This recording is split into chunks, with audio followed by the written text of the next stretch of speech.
आरक्षण को लेकर सुप्रीम कोर्ट में सुनवाई हुई और सुप्रीम कोर्ट की 7 सदस्यीय बेंच ने एक अहम फैसला लिया। आपको बता दें कि अब एससी एसटी में जो दलित महादलित समाज के लोग हैं उनके आरक्षण में क्रीमी लेयर की चर्चा की गई है। कहा गया है कि आरक्षण के दायरा जमीनी हकीकत पर जिनको आरक्षण का लाभ मिलना चाहिए उनको नहीं मिल पा रहा है और आरक्षण के नाम पर जो समृद्ध हो गए हैं शैक्षणिक तौर पर, सामाजिक तौर पर, ऐसे लोगों को आरक्षण मिल रहा है। अब ऐसे लोगों को फिल्टर करने की जरूरत है। सुप्रीम कोर्ट के मामले में आपको बता दें कि अगर आसान भाषा में समझे तो अब यह समझना बेहद जरूरी है कि अगर आरक्षण का मामला, अगर एससी एसटी आरक्षण अगर किसी व्यक्ति को मिलता है, अगर मान लेते कि बिहार में अगर चिराग पासवान को दलित समाज से आते हैं उनको जो आरक्षण मिलता है उसमें अब क्रीमी लेयर के तहत उनको ये आरक्षण छोड़ना पड़ेगा क्योंकि उनका सामाजिक, शैक्षणिक, आर्थिक विकास हो चुका है। तो ऐसे में अब चिराग पासवान जैसे जो समृद्ध लोग हैं वो केवल इस एवज में आरक्षण का लाभ नहीं ले सकते हैं कि वो दलित समाज से आते हैं, बल्कि अब दलित समाज के अंदर भी उपजातियों को जगह देना है, उनमें भी जो पिछड़े हुए जो लोग हैं उनको जगह देना है, क्योंकि जमीनी हकीकत यही। और इसी को लेकर लंबे समय से यह मांग चल रही थी। अब बिहार में कई ऐसे चेहरे हैं, जैसे अशोक चौधरी मंत्री है बिहार में, समृद्ध हो चुके हैं, महेश्वर हजारी समृद्ध हो चुके हैं, तो इन्हें अब आरक्षण छोड़ना होगा जिसकी डिमांड की जा रही थी। और अब सुप्रीम कोर्ट ने कहा कि हाँ, जैसे ओबीसी समाज में, ओबीसी के अंदर आने वाली जातियों में जो क्रीमी लेयर है, जिनकी आर्थिक स्थिति 8 लाख रुपए से ज्यादा है सालाना, या ये कहें कि जो शैक्षणिक तौर पर, सामाजिक तौर पर उनका उत्थान हो चुका है, उन्हें जब बाकी आरक्षण की नीतियों में लाभ नहीं मिलता है, ठीक उसी प्रकार से जो एससी एसटी के अंदर आने वाली जो जातियां हैं या उसमें रहने वाले लोगों को इसका लाभ अब नहीं मिलना चाहिए। सुप्रीम कोर्ट में इस मामले पर गुरुवार को सुनवाई हुई और सुनवाई के दौरान जो जस्टिस हैं, जो जजों की बेंच थी, उन्होंने यह अहम फैसला लिया था। इन फैसलों में जो चर्चा की गई है उसमें बताया गया है कि एससी एसटी में सब कैटेगरी समानता के सिद्धांतों का उल्लंघन नहीं करती है। एससी एसटी कोटि में कुछ जातियों की सब कैटेगरी बनाने से अनुच्छेद 14 और अनुच्छेद 341 का उल्लंघन नहीं होता है। आरक्षण एक पीढ़ी तक सीमित रहना चाहिए, दूसरी पीढ़ी जो है इसके हकदार नहीं हो। इसका सबसे ज्यादा जो उदाहरण है, अभी आईएएस की परीक्षा टॉप करके जो आईएएस बन चुकी थी महाराष्ट्र की पूजा खांडेकर का मामले में जो सामने आया, जिस तरीके से उन्होंने गलत दस्तावेज प्रस्तुत करके आईएएस की नौकरी हासिल की थी, जिनकी नौकरी चली गई, ऐसे मामलों में अगर एक व्यक्ति को आरक्षण का लाभ मिला और वो समृद्ध हो गया तो उनके आने वाली पीढ़ी को भी इस ग्राउंड पर उनको लाभ नहीं मिलेगा कि वो फलाने जाति से, आरक्षण वाली जाति से आते हैं और वो समृद्ध हो चुके हैं तो उनके बच्चे भी उस कैटेगरी में आएंगे तो उनको वो लाभ मिलेगा। ऐसा नहीं होना चाहिए, उपजातियों को होना चाहिए, दूसरी पीढ़ी को इसका लाभ नहीं होना चाहिए, साफ शब्दों में कहा गया है।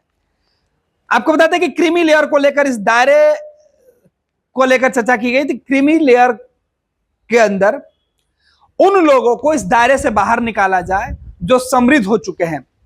हालांकि इसका राजनीतिक तौर पर विरोध भी हो रहा है। कई राजनीतिक दल के लोग ये मान रहे हैं कि अगर एससी एसटी में अगर संशोधन कर दिया जाता है तो जैसे मायावती उत्तर प्रदेश में है, बिहार में लोजपा है, एनडीए के कई अन्य जो सहयोगी है वो नाराज है, वो कह रहे हैं कि फैसले में कोर्ट को विचार करना चाहिए। एससी एसटी कोटे में जो लोग हैं उनके अगली पीढ़ी को लेकर ये जो खबर है बेहद खास है। आपको बता दें कि एससी एसटी यानी अनुसूचित जाति जनजाति के कोटे में कोटा को लेकर सुप्रीम कोर्ट के 7 जजों की पीठ ने 6-1 के बहुमत से ऐतिहासिक फैसला सुनाया है। चीफ जस्टिस डीवाई चंद्रचूड़ ने कहा कि एससी एसटी कैटेगरी के भीतर नई सब कैटेगरी बनाकर इस श्रेणी में अति पिछड़ों को अलग से कोटा राज्य सरकार दे सकती हैं। अब राज्य सरकारों को यह अधिकार होगा कि वह एससी एसटी वर्ग में शामिल सभी समुदाय के लिए आरक्षित कोटे में से जातियों के पिछड़ेपन के आधार पर कोटा तय करे। वो जस्टिस बी.आर. गवई ने कहा कि क्रीमी लेयर को SC/ST पर लागू करें। आपको बता दें कि अभी केवल ओबीसी आरक्षण में सालाना 8 लाख रुपए से ऊपर कमाने वाले लोग क्रीमी लेयर में आते थे। खंडपीठ ने कहा कि 2004 में ईवी चिन्मन्या बनाम आंध्र मामले में फैसले को रद्द कर दिया गया है। उसमें कहा गया था कि राज्य सरकार आरक्षित कोटे में सब कैटेगरी नहीं बना सकते हैं। ताजा फैसला पंजाब के मामले में आया है। दरअसल पंजाब सरकार ने 2006 में कानून बनाया था कि राज्य में SC/ST कैटेगरी के तहत मिलने वाले आरक्षण में से 50% पहली प्राथमिकता के तहत वाल्मीकि और मजहबी सिखों को मिलेगा। इसे पंजाब और हरियाणा हाईकोर्ट में चुनौती दी गई थी। हाईकोर्ट ने 2010 में इसे रद्द कर दिया था। इसके खिलाफ पंजाब सरकार सुप्रीम कोर्ट पहुंची थी, जहां इस मामले की सुनवाई हुई। अब आपको बताते हैं कि कोटा में कोटा देने का मतलब क्या है। दरअसल अभी SC के लिए 15% और ST के लिए 7.5% का आरक्षण है।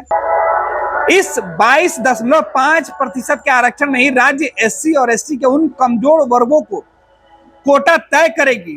कोटा के अंदर कोटा का मतलब क्या है, आपको बता दें। कोटा के अंदर कोटा का मतलब यह है कि अब तक जो आरक्षण का सीमा था, वो जो बनाया गया था, उसमें SC और ST को जो निर्धारित संख्या दी गई थी, उसमें SC को 15% और ST को 7.5% दी गई थी। यानी कुल 22.5% के आरक्षण में ही राज्य SC और ST के उन कमजोर वर्गों का कोटा तय कर सकती थी, जिनका प्रतिनिधित्व बहुत कम था। किस वर्ग को कितना आरक्षण देना है, इसे तय करने के लिए सरकारें विशेषज्ञ पैनल बना सकती हैं। यह पैनल रिसर्च और डेटा के जरिए बताएगा कि कौन सा वर्ग आर्थिक, शैक्षणिक और सामाजिक स्तर पर कितना पिछड़ा है। इस वजह से कोटा फिक्स होगा। अब इस फैसले का असर किन किन राज्यों को हो सकता है, यह भी देखना बेहद दिलचस्प होगा। इस फैसले का असर बिहार, महाराष्ट्र, पंजाब जैसे राज्यों में खासी असर यह है जो दिखेगा इसका, क्योंकि इन राज्यों में जहां होने वाले चुनाव और इस समाज का काफी दबदबा है, वहां पर इस फैसले का ज्यादा असर है। आपको बता दें कि सुप्रीम कोर्ट के फैसले से राज्यों में दलित और आदिवासी आरक्षण पर बहस छिड़ गई है। बिहार में अनुसूचित जाति की आबादी 19.65% है। इसमें से 1% से अधिक आबादी वाली दुसाध, रविदास, मुसहर, पान, स्वासी है। राज्य ने इनके वर्गीकरण के लिए महादलित आयोग बनाया है, जिसने पहले 18 अनुसूचित जातियों को महादलित माना। इसमें से तीन और धोबी, पासी और चमार को जोड़ा। इस प्रकार दुसाध को छोड़कर सभी अनुसूचित जाति महादलित मान ली गई। इसके लिए विशेष योजनाएं बनी, लेकिन ओबीसी, ईबीसी जैसे आरक्षण नहीं मिला। महाराष्ट्र में आरोप लगते रहे कि महाराष्ट्र को ज्यादा फायदा मिलता है। अब इसका कोटा तय किया जाएगा। यूपी में दलित आबादी में 56% जाटव हैं।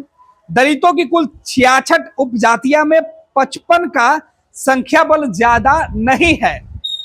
जबकि पंजाब में 2006 में SC को मिलने वाली 25% आरक्षण को 2 श्रेणियों में बांटा गया था। तो इस तरीके से सुप्रीम कोर्ट से जो फैसला आया है, इस अहम फैसले के बाद देश भर में आरक्षण की सीमा को लेकर, आरक्षण की कैटेगरी को लेकर एक बार फिर से नई बहस छिड़ सकती है। हालांकि इस आरक्षण के नई व्यवस्था से जो नई जनरेशन के लोग हैं, उनके बीच अलग प्रकार की बहस होगी। कुछ लोग इसके समर्थन में तो कुछ लोग इसके विरोध में हो सकते हैं। लेकिन सबसे दिलचस्प बात यह है कि सुप्रीम कोर्ट का फैसला ऐसे वक्त में आया है जब एक तरफ बिहार में आरक्षण के मुद्दे पर पहले से ही सरकार और बिहार के कई ऐसे जो लोग हैं वो सुप्रीम कोर्ट के दरवाजे पर पहुंचे हैं। बिहार में बिहार सरकार के द्वारा जो आरक्षण की सीमा बढ़ाई गई थी उसके खिलाफ। इधर सुप्रीम कोर्ट से सरकार को यह पावर मिल रहा है कि वो अब जातियों में, जिन जातियों में आरक्षण तय किया गया, उनमें भी उप जातियों को जगह दे सकते हैं। जाहिर सी बात है कि सुप्रीम कोर्ट का यह फैसला कई राज्यों के राजनीतिक के ऊपर भी सीधे तौर पर प्रभाव डालेगा। बिहार जैसे राज्यों में तो इसका काफी असर दिखेगा। 26 वर्षों में 17,000 से अधिक डॉक्टर बना चुका बिहार एवं झारखंड के छात्रों एवं अभिभावकों के बीच सर्वाधिक विश्वसनीय एवं लोकप्रिय संस्थान गोल, नेशंस लीडिंग इंस्टीट्यूट। हमारा विश्वास गोल के साथ।